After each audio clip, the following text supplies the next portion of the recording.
الإيمان الذي هو صلة بيننا وبين الله، لأننا قوم توكلنا على الله.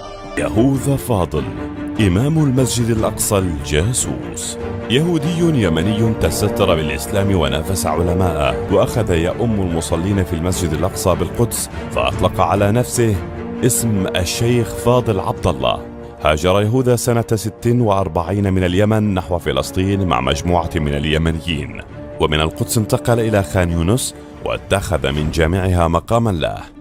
طعنة يهوذا. وبات الشيخ يهوذا يؤم الجنود المصريين. وفي أيار من العام ذاته بدأت الحرب العربية الصهيونية.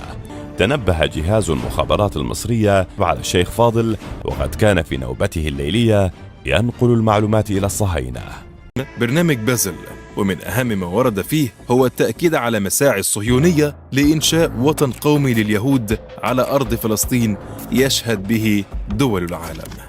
هجرة يهود اليمن بدأت من القرن ال19 الميلادي، إلا أن الهجرة استمرت بشكل أو بآخر، ولما وصل المهاجرين الأوائل اتعمدوا أنهم يرسلوا إلى أقاربهم في اليمن لحثهم على الهجرة. فعملية التهجير اللي استهدفت اليهود في اليمن تمت على عدة مراحل. أطلق اليهود على الهجرة الكبرى ليهود اليمن اسم عملية البساط السحري.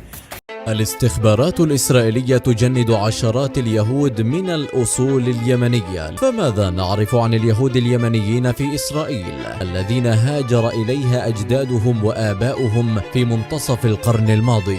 عملية التهجير الإسرائيلية التي استهدفت اليهود في اليمن ومعظمها كانت سرية، لتتوالى بشكل متسارع بعد قيام إسرائيل على متن طائرات أمريكية وبريطانية غالبيتهم يعملون في الورش والمصانع أو المزارع.